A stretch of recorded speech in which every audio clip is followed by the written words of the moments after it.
없습니다. 아무것도 할 수 없습니다.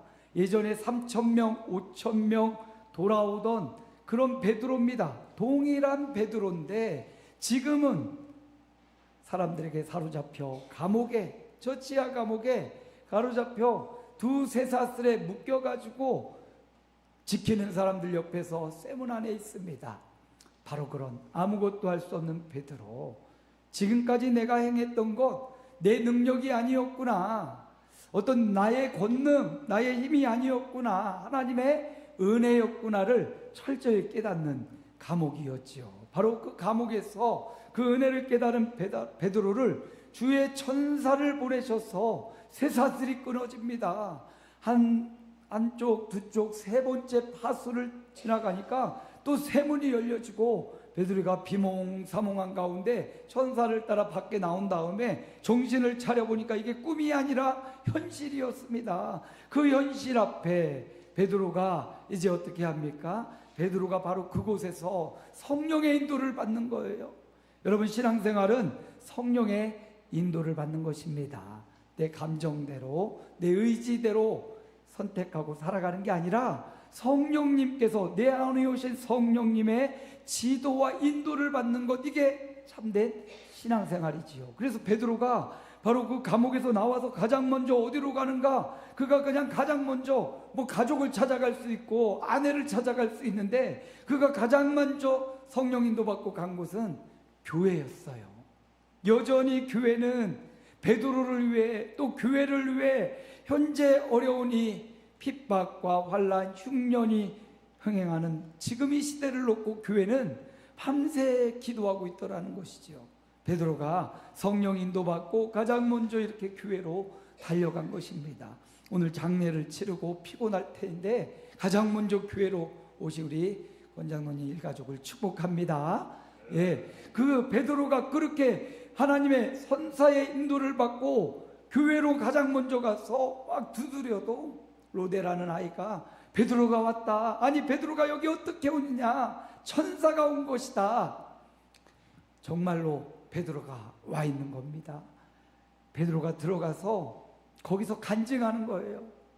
주께서 나를, 그 감옥에 두쇠사슬에 묶여있던 나를 천사를 보내시니까 막 광채가 빛이 나고 어두웠던, 어둠이었던 감옥이 환해지고 천사가 옆구리를 치고 내 쇠사슬이 풀어지고 옷을 입고 따라왔더니 철문이 첫째, 둘째 파수 지나가니까 세 문이 열려졌다고, 하나님이 일을 하셨다고.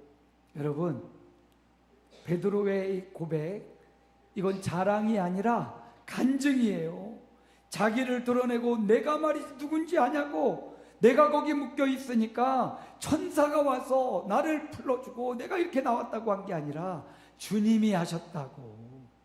철저히 그 감옥에서 베드로가 깨달은 거죠. 내가 지금 살아있는 것도 주님의 은혜요, 죽어서 천국 가는 것도 주님의 은혜라는 사실을 깨달은 베드로가 성도들 앞에 정말 핍박받고 정말 위기 가운데 있는 예루살렘 교회 성도들에게 가서 하나님이 나를 이렇게 건져주셨다고, 주님이 나를 살려주셨다고, 참말로 하나님이 허락하지 않으면 참새 한 마리도 팔려나갈 수 없다는 이 신앙의 고백을 성도들 앞에 베드로가 담대히 말한 거지요.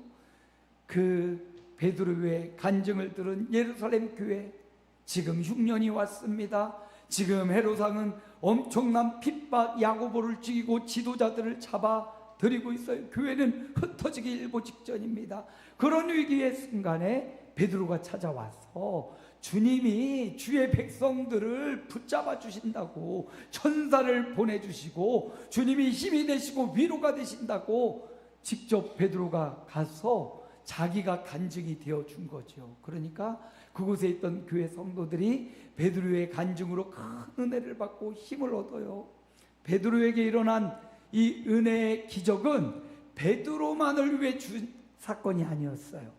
오늘날 저와 여러분에게 하나님 주신 은혜는요, 나만 먹고 나만 누리라고 주신 은혜가 아니란 말이에요. 그 은혜는 교회에 가서 주님의 형제들에게, 자매들에게 고백하고 간증할 때 정말 어려운 흉년 가운데 지도자들을 잃고 기도하고 있는 교회가 베드로의 간증을 듣고 큰 힘을 얻었잖아요. 마찬가지로 오늘 저와 여러분에게 주시는 은혜는 저와 여러분에게 개인적으로 한 사람에게만 주시는 은혜가 아니라 교회 공동체를 위해서, 나의 가족 구성원을 위해서, 내가 몸담고 있는 직장에 있는 그 사람들을 위해서, 공동체를 위해서 주신 은혜라는 거예요. 그래서 그 은혜를 나 혼자 받고 나 혼자 썩히면 그냥 썩어지고 사라지지만, 베드로처럼 주님이 주신 은혜를 나누고 나누니까 그 은혜가 공동체 은혜가 되고 하나님의 힘과 능력이 되었다라는 것을 우리가 발견할 수 있습니다. 베드로는 주님이 나를 사랑하시는구나, 아마 그걸 느꼈을 거예요. 감옥에서도 나와 함께 하시는 우리 주님, 주님의 음성을 들은 베드로, 주님이 함께 하심에 감사를 느끼며 주님이 나를 사랑하시는구나, 그 진한 사랑, 그 사랑의 힘이 베드로를 다시 또 다른 사명의 장소로 옮기게 하는 힘이 되었던 거예요. 주님이 나를 사랑한다는 그 한마디, 그 삶의 표현, 감옥에서 그를 끌어내신 주님의 사랑이 베드로에게 느껴진 거죠. 그 사랑이 느껴지니까 베드로가 다시 사명의 현장을 향해서 또 열심히 달려가요. 이후에 베드로는 이제 오늘 본문에 나오지 않아요. 사도행전에 나오지 않지만 이후에 베드로가 안디옥에 가서도 큰 사명을 감당하고 로마에까지 가서 큰 위대한 복음의 증거의 사명을 감당했습니다. 왜 그렇습니까? 목숨 바쳐 우리를 위해 죽어주신 주님이 부활하셔서 지금도 나를 사랑한다는 그 사랑, 주님의 사랑이 그를 힘있게 했습니다. 오늘 저와 여러분도 우리 주님이 사랑하시되 끝까지 사랑하심을 믿으시기를 축원합니다. 그 사랑이 우리로 하여금 또다시 움직이게 하고, 그 사랑이 우리로 하여금 또다시 사명에 불릴 듯 사명 감당하며 살아가는 저와 여러분 되시길 축복합니다. 베드로는 이제 이렇게 갔고요, 헤롯의 이야기로 다시 돌아갑니다. 성경에 보면 헤롯이라는 이야기가 여러 군데 나옵니다. 예수님 탄생할 때도 헤롯 왕이 있었어요. 예수님 탄생한 걸 알고 유대인의 왕, 내가 유대인의 왕인데 또 어떤 유대인의 왕이 났다는 말이야 하면서 2살 이하의 베들레헴 근방에 있는 모든 산의 아이를 죽였던 그 잔혹한 왕은 헤롯 대왕입니다. 헤롯 대왕이 기원 전부터 기원 후까지 유대와 갈릴리 지역을 장악하고 왕이 되었죠. 근데 그가 죽고, 헤롯 대왕이 죽고 헤롯의 3명의 아들이 이 갈릴리와 유대 지역을 3군데로 나눠서 통치를 합니다.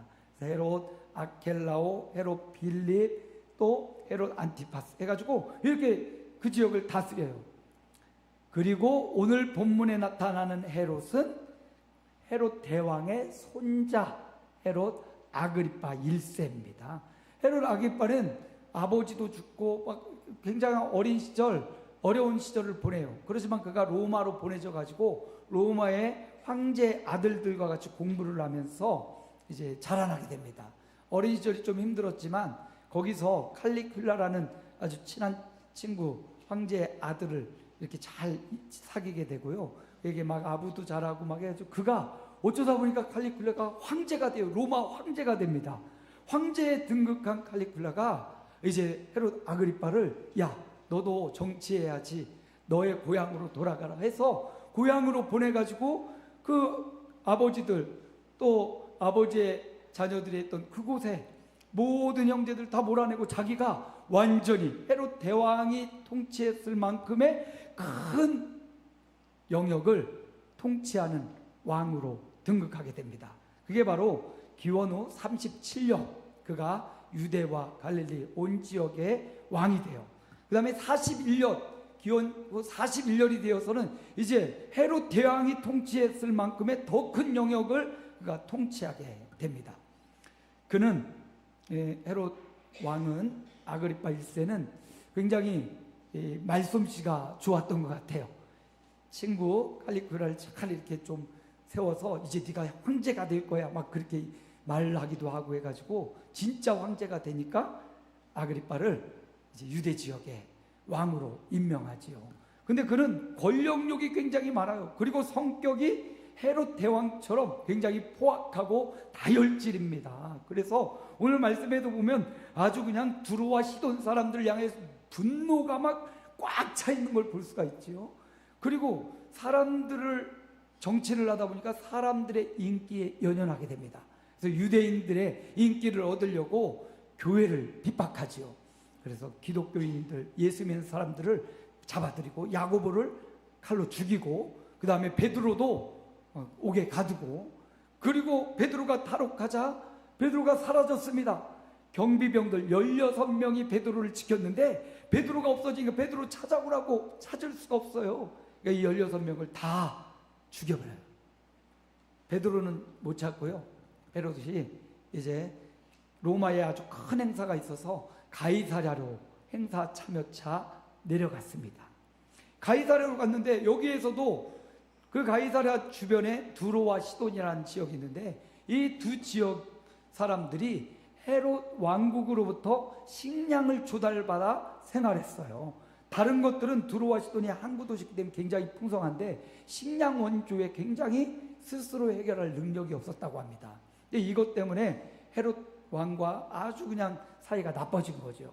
그래서 두로와 시돈 사람들이 점점점 커지는 헤롯의 어떤 권세와 능력 앞에 이제 타협을 하는 겁니다. 그래서 헤롯의 침소를 맡은 자 블라스도를 막 뇌물을 주고, 우리 대왕님과 좀 헤롯과 좀 잘 지내게, 협약을 잘 맺게 해달라고 그렇게 아부를 하는 거죠. 그래서 결국 두로와 시돈 사람들과 헤롯의 만남이 성사된 겁니다. 그리고 그날 어떤 날 아침이 되어 헤롯이 그 두로와 시돈 사람들, 많은 사람들을 모아놓고 오늘 말씀이 전개되고 있습니다. 자, 말씀을 한번 돌아가 보겠습니다.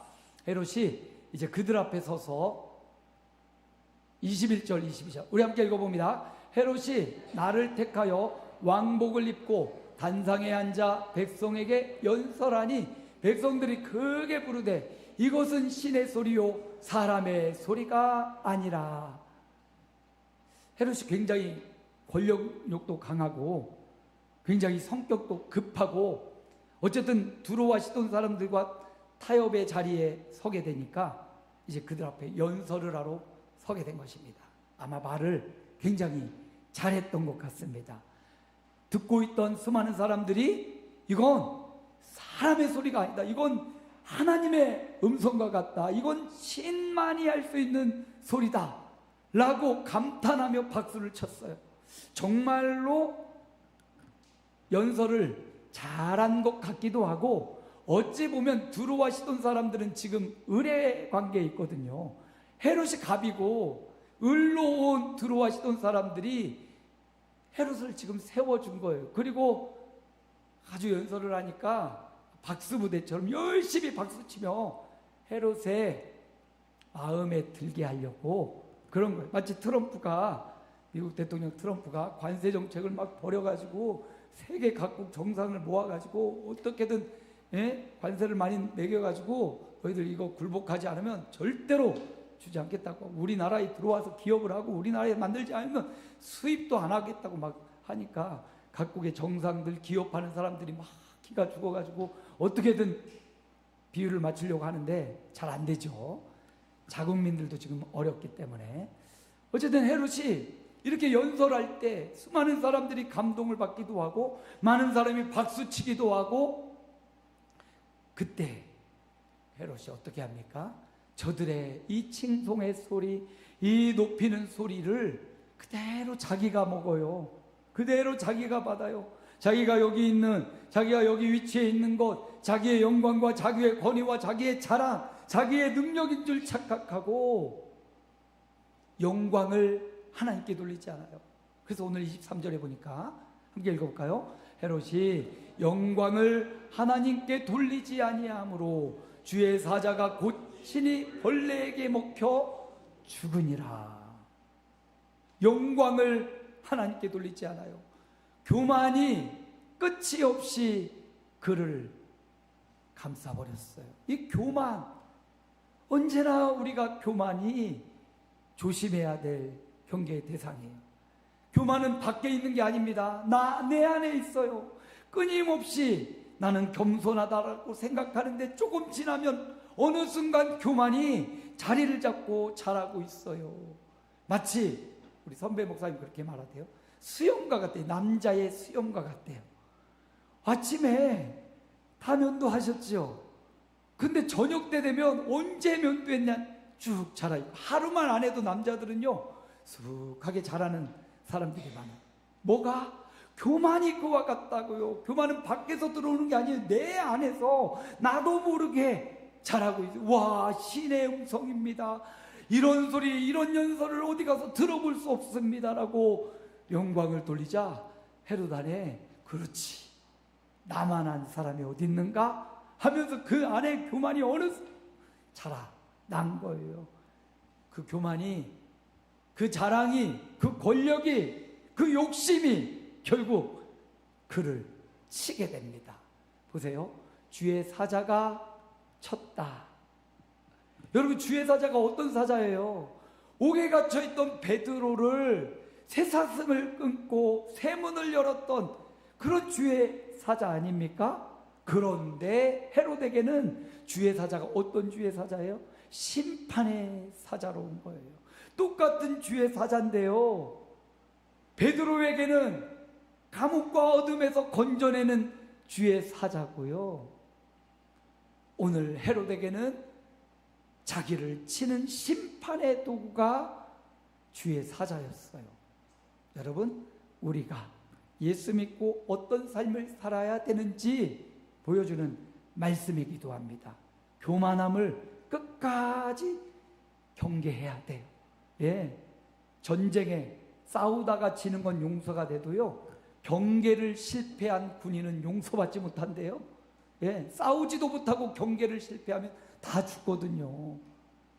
경계해야 돼요. 우리 안에 교만, 끊임없이 나를 망하게 하려고 자라나고 있는 이 교만을 끊임없이 말씀의 칼로 잘라내야 된다는 것이지요. 여기 보니까 주의 사자가 그를 치니까요, 벌레가 먹혀 죽으니라. 역사학자, 이스라엘의 역사학자였던 그 당시에 살았던 요세푸스라는 사람이 이 장면을 묘사해 주고 있어요. 헤롯이 그날 이른 아침 옷을, 왕복을 입었는데 그 왕복이 은가루를 잔뜩 입힌 은색 옷이었다고 해요. 햇빛이 막 떠오르는데 이 헤롯이 은색 옷을 입고 강단에 딱 쓴 거죠. 그러니까 햇빛이 쫙 비치면서 은색 입은 그것이 막 반짝반짝 빛나면서 막 바라보는 청중에게 막 반사가 되고 있었다고 해요. 근데 그 순간 요세푸스의, 역사학자 요세푸스의 기록이에요. 올빼미 한 마리가 쭉 날아오더래요. 그러더니 올빼미가 날아오더니 갑자기 헤롯이 배를 잡고 엎드려졌다, 이렇게 기록하고 있어요. 그리고 헤롯은 거기에 엎드려져서 4일인가 5일 만에 배병이 나가지고 정말로 죽었다고 합니다. 여기 벌레라는 원어를 살펴보니까 원어는 회충이라고 써 있어요. 안에 있는, 또 조금 더 정밀한 말로 하면 세균이라는 말로 번역이 될 수 있습니다. 세균 감염이 된 거예요. 어떻게 세균이 감염될지 모르겠는데 어쨌든 그가 세균 감염으로 인해서 복통이 오고 배병이 나서 결국은 비참한 최후를 맞이하게 됩니다. 여러분, 하나님께 돌려야 될 마땅한 영광을 하나님께 돌리지 않은 헤롯, 그것뿐만 아니에요. 주님의 교회는 헤롯이 등극한 이후 끊임없는 고난의 세월을 보내고 있었습니다. 헤롯이 이제 갈릴리와 유대 온 지역을 다스리면서 주님의 교회를 엄청나게 핍박했어요. 가두고 죽이고 때리고 고문하고. 주님의 교회가 얼마나 기도했겠어요. 저 악한 헤롯, 하나님 주님의 뜻을 이루어 달라고. 베드로를 위해서도 기도했지만 주님의 교회가 그 나라와 민족, 정말 악정에 시달리고 있는 헤롯을 놓고 얼마나 기도했을까요? 오늘날 같으면 탄핵이라도 할 수 있지요. 이 당시에는 탄핵이 어디 있어요? 한번 왕이 되면 로마 황제가 걷어들이기 전에는요, 탄핵이 없어요. 그가 통치하던 시절 주님의 교회는 너무나 많이 울며 기도했을 거예요. 아마 그 기도의 응답이 바로 이 순간, 가장 찬란하고 가장 영광스럽다고 생각하는 그 순간, 그 영광스러움이, 그 교만함이 그를 치고 그를 낮추고 그를 세상과 영원히 격리하는 결과를 오게 했습니다.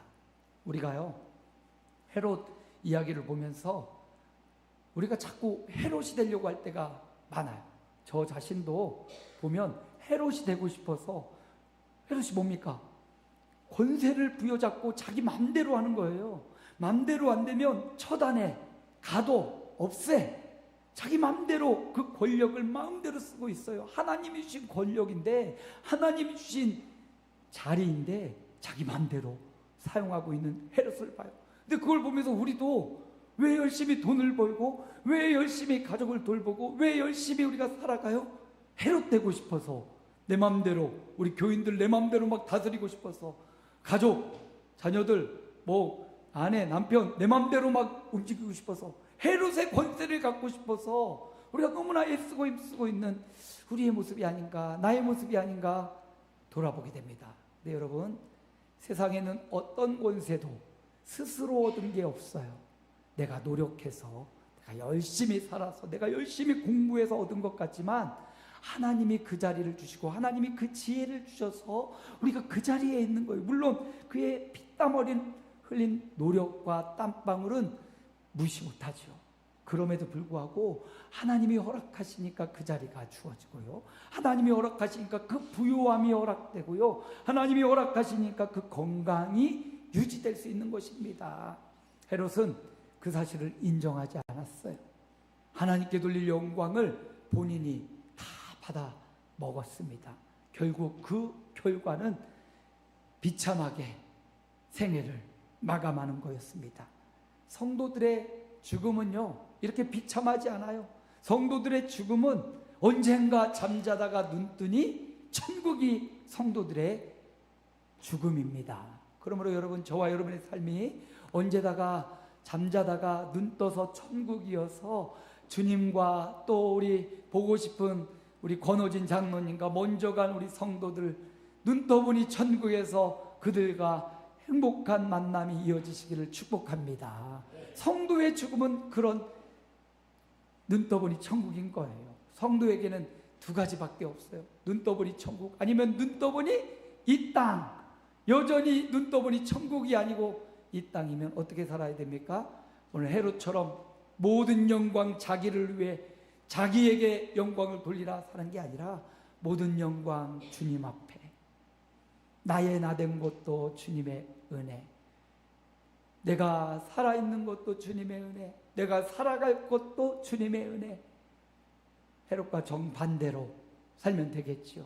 베드로처럼 성령의 인도를 받아서 주님의 교회와 또 다른 사람들 생명을 살리는 자리로 갔던 것처럼, 저와 여러분의 생애도 이렇게 헤롯의 삶이 아니라, 연설하고 사람들을 감동시키고 사람들을 현혹하는 소리가 아니라, 주님의 말씀이 있어서 하나님께 영광 돌리는 영광의 순간들이 이어지시기를 주의 이름으로 축복합니다. 또 한 가지 볼까요? 오늘 24절 말씀입니다. 함께 읽습니다. 하나님의 말씀은 흥왕하여 더하더라. 헤롯의 연설은 화려했습니다. 박수갈채를 받았어요. 신의 소리다, 사람의 소리가 아니다. 헤롯의 연설을 듣고 많은 사람들이 은혜를 받은 것 같아요. 가끔 정치인들이 연설을 할 때 보면 어떤 사람은 원고를 가지고 와서 원고대로 이렇게 보다가 이렇게 읽는 사람이 있고, 그걸 다 숙지해서 아주 자연스럽게 이렇게 감동을 주는 분들도 있어요. 이렇게 연설은 사람의 마음을 움직이기도 하고 백성들의 마음을 이렇게 쏠리게도 하는 힘이 있습니다. 그런데 아무리 말을 잘하고 말주변이 좋고 말심이 좋고 입심이 좋아도 인간의 말은 영원할 수가 없어요. 사라집니다. 헤롯이 그렇게 좋은 강단에 서서 좋은 옷을 입고 그렇게 사람들의 칭송을 받았지만, 헤롯의 말은 아직도 한마디도 남아있지가 않아요. 사라지고 없어졌어요. 그런데 그렇게 권력 있고 힘이 있고 능력 있는 헤롯의 말은 사라지고 없어지고 박수 소리도 다 없어져 버렸습니다. 그런데 하나님의 말씀은요, 주님의 말씀은 오늘 말씀이 뭐라고요? 흥왕하여 더하더라. 여기 흥왕하다라는 말은요, 점점점 자라나다, 성장해 가다, 이런 의미가 있고, 더하다라는 말은 충만해지다. 그러니까 연약한 우리의 마음과 심귀에 말씀이 딱 들어와서 그 말씀이 뿌리를 내면서 점점점 성장하면서 우리의 온 몸과 마음과 영혼을 싹 가득 채우는 그런 장면을 연상시키고 있습니다. 하나님의 말씀은 사람이 죽는다고 사라지는 것이 아니에요. 헤롯의 연설은 그가 죽자 사라지고 없어졌습니다. 근데 하나님의 말씀은 씨앗과 같아서 한 사람 한 사람의 마음밭에 떨어져서 그 말씀이 뿌리를 내려서 점점 자라 그 말씀이 그 마음에서 흥왕하여지도록 그 말씀을 받고 그 말씀을 잘 가꾸고 그 말씀에 순종하면 잘 자라서 결국은 나를 덮는, 나를 온전히 장악하는, 그게 바로 하나님의 생명력 있는 말씀입니다. 제가 여기 뒤에 하고 앞에 몇 가지 심어놨잖아요. 고추도 심고 상추도 심고. 저는 저거를 먹으려고 심은 게 아니라 관산용으로 상추도 심고 호박도 심어놨어요. 그래서 권사님들이 왜 안 따먹냐고. 보고만 있어도 좋아요. 따져서 없어지는 것보다 그냥 제가 저 자리에서 요만한 거, 상추는 우리 아버지 밭에 갔다가 상추 뜯어오다가 몇 개 아까워갖고 뿌리를 그대로 가져와서 저기다 심어놓은 거거든요. 진짜 요만했는데 그게 나무처럼 상추 씨를 받을 정도로 커버렸잖아요. 요 밭에 호박이랑도 심어놓은, 이번에 장마비를 맞고는 이 뒤에 곁에 호박, 오이 2개 심어놨는데 뭐 무성하게 자랐어요.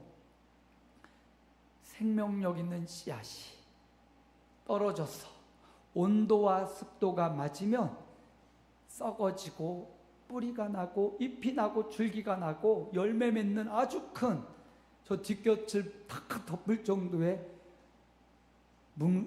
풍성한 자리를 차지하게 됩니다. 하나님의 말씀도 마찬가지라는 거예요.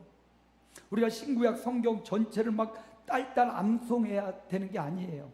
하나님의 말씀을 내 마음에 받아들이고 그 말씀을 믿는 그 순간 그 말씀이 내 안에 뿌리를 내리고 점점점 자라 흥왕하고 성장하고 더하여져서 충만해지는 역사가 일어나는 것입니다. 그 말씀이 또 나를 통해서 또 다른 사람들에게, 우리 자녀들에게, 우리 다음 세대에게 넘어가면서 2000년이 넘는 지금까지 헤롯의 연설은 거기서, 그 감동스러웠던 연설은 끝나고 기억도 나지 않지만 하나님의 말씀은 지금까지 살아서 오늘 저와 여러분의 심령에 자라고 성숙해져서 지금도 충만해지는 역사가 있는 줄로 믿습니다. 그럼 우리가 하나님의 말씀으로 흥왕하고 충만해져야 돼요.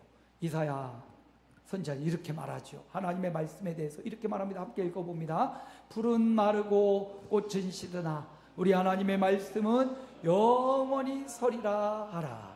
말씀만이 영원합니다. 그럼 말씀이 뭐냐? 신구약 성경 66권 1181 이게 하나님의 말씀이잖아요. 여기서 말하는 말씀은요, 이 모든 것을 우리가 알고 묵상하고 암송하고 그래야 된다는 말이 아니에요. 이 말씀은 예수님을 의미하는 겁니다. 말씀이 육신이 되어 우리 가운데 거하신다. 이 모든 신구약 성경 모두가 예수님을 가르쳐주고 있고 예수님의 마음, 예수님의 비전, 예수님이 원하시는 바가 예수님이 여기 기록되어 있는 거예요. 그래서 우리가 이 말씀이 영원하다, 말씀을 내 마음에 받아야 된다, 이 모든 말씀은요 예수님을 내 마음에 받아들여야 된다는 말이에요. 나의 구주이신, 우리 인생의 모든 죄를 구하기 위해 십자가 지신 이 예수님을 받아들이고 그 예수님의 인도를 받고 지도를 받고 그 예수님이 원하시는 바가 성경에 기록되어 있으니까 성경을 보면서 예수님의 마음을 하나하나 배워가며 성장하는 겁니다. 충만해지는 겁니다. 그래서 하나님의 말씀은 영원히 지금까지 세워졌습니다. 그러므로 이 말씀 안에 저와 여러분도 흥왕하고 그 말씀 안에 든든히 세워져 가시기를 축복합니다. 이제 마지막 부분이에요. 25절입니다. 오늘 본문의 25절 함께 읽어볼까요?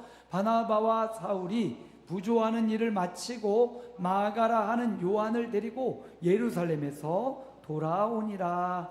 어떻게 보면 지금 헤롯의 이야기와 전혀 다른 문맥의 이야기가 나오는 것 같아요. 헤롯이 이렇게 해서 죽었대 하고 끝났는데 갑자기 바울과 바나바와 사울의 이야기가 나옵니다. 바나바 사울이 어디 갔습니까? 안디옥 교회에서 흉년이 올 거야. 그럼 우리가 형제 교회 예루살렘 교회를 좀 돕자 연보를 하고요. 그 연보를 갖다 주러 바울과 바나바가 예루살렘 교회 갔었거든요. 예루살렘 교회가 당면한 흉년, 핍박, 박해, 그러나 그 가운데서도 예루살렘 교회에 부조를 하고 그들을 위로하고 힘을 줬어요. 예루살렘 교회가 모교회입니다. 최초의 교회예요. 안디옥 교회는 이방인 중심의 교회예요. 그런데 아버지와 같은 예루살렘 교회를 아들과 같은 안디옥 교회에서 가가지고 아버지 힘내세요, 어렵지요 하고 아버지와 같은 부모와 같은 예루살렘 교회를 안디옥 교회가 이렇게 품어주며 상부상조하는 모습을 우리에게 보여줍니다. 하나님의 말씀은요, 이처럼 함께 사랑하며 함께 위로하며 성장하는 거예요. 어느 순간 아버지가 자녀를 양육하고 부모님이 자녀들을 계속 양육하지만 어떤 순간이 되면 자녀들이 부모를 더 많이 양육하고 돌아보고 그렇게 하잖아요. 이런 관계가 교회의 관계라고 우리에게 보여주는 겁니다. 이런 사랑의 관계를 통해서, 이런 위로와 사랑을 통해서 교회는 같이 더불어 성장하고 더불어 커가는 것입니다. 그리고 그 예루살렘 교회에서 누구를 데려와요? 마가라는 요한을 데리고 옵니다. 이 마가 요한을 데리고 와서 바울과 바나바는 그를 데리고 1차 선교여행을 떠나요. 이 선교여행이 어떤 여행입니까? 말씀을 전하는 여행이에요. 영원하신 말씀이신 예수 그리스도를 아시아, 유럽, 로마에까지 증거하는 이 일을 위해서 마가라는 요한을 데리고 와요. 물론 마가 요한이 중간에 좀 실족하고 돌아가지만 다시 힘을 내고요, 다시 일어나서 마가복음을 기록한 저자가 됩니다. 자, 보십시오. 하나님의 말씀, 정말 연약했던 말씀, 핍박받던 말씀이 더 흥왕하고 더 커져서 헤롯의 그 위대한 왕의 권위의 말씀은 사라져 버립니다. 그런데 핍박받고 고통받던 말씀은 하나님의 종들을 통해서, 말씀의 사역자들을 통해서 또 다른 사람으로, 또 다른 세대로 이어져서 영원한 말씀이 현실이 되었습니다. 오늘 우리에게까지 그 말씀이 전달해 왔어요. 이 일을 위해서는 사울, 바나바, 또 마가라는 한 사람의 헌신이 있었어요. 그래서 성경은 이렇게 말해요. 사사기 5장 2절에 함께 읽습니다. 이스라엘의 영솔자들이 영솔하였고 백성이 즐거이 헌신하였으니 여호와를 찬송하라. 즐거이 헌신하는 믿음의 성도들을 통하여 사사기에 바락과 드보라는 저 미디안 악한 적들을 이기고 승리했거든요. 이렇게 즐거이 말씀에 헌신하는 사람들을 통하여 하나님의 말씀은 끝나지 않고 사라지지 않고 연설이 아니고 설교와 말씀이 되어 우리의 신비에 들어가는 것입니다. 예수 그리스도가 저와 여러분의 마음과 신비에 들어가서 씨앗을 내리고 썩어지고 자라 풍성해지고 가득 차는 이 말씀의 역사가 저와 여러분에게도 즐거이 헌신하는 저와 여러분을 통해서도 이어지시기를 축복합니다. 말씀을 마칩니다. 말씀은 영원합니다. 사람의 말은 영원하지 않아요. 제가 오늘 이 시간 설교했지만 저의 말도 이제 돌아서 밥 먹으러 가면 다 잊어버릴 수 있어요. 왜냐하면 제가 전하는 건 말이기 때문이에요. 그러나 제가 전하는 그 말이 아니라 그 말 안에 들어있는 말씀, 예수 그리스도를 받으면 그 예수 그리스도는 영원히 여러분 안에서 사라지지 않고 영원히 여러분을 진리와 생명으로 인도해 주실 것입니다. 그 예수님을 받으시고 그 영원하신 말씀이시기에 우리는 어떤 삶을 살아야 되느냐? 영원하신 말씀을 받은 저와 여러분은 첫째 어떻게 살아요? 주님께 영광을 돌리며 살아가는 한 주간 생애가 되시기 바랍니다. 영광을 헤롯 자기가 받아서 충에 맞아 죽었어요. 모든 영광은 하나님께로. 그리고 두 번째, 영원하신 말씀을 받은 저와 여러분 어떻게 돼요? 흥왕하여 더하는 삶을 살아야 돼요. 말씀이신 예수 그리스도가 내 안에 들어와서 점점점 나의 모든 영역을 장악하고 예수 그리스도가 나를 둘러덮도록 흥왕해지도록 그 말씀을 받아들이고 그 말씀으로 충만해지시기 바랍니다. 그리고 어떻게 해요? 즐거이 헌신하는 삶. 즐거이 헌신하는 게 뭡니까? 내 안에 오신 예수님을 주변에 아직 예수님을 만나지 못한 사람, 아직 이 영생을 누리지 못하는 사람에게 즐거이 전달하는 거예요. 베드로가 교회에 와서 주님께서 나를 이렇게 건지셨어. 그래서 주님을 믿어야 돼. 그래서 이 주님 안에 머물러 있어야 돼 하는 것처럼 즐거이 헌신하는 저와 여러분을 통해서 하나님의 말씀이 영원히 이어지는 위대한 역사의 도구가 되시기를 주님의 이름으로 축복합니다. 우리 주님 한번 부르고 우리 한번 결단합니다.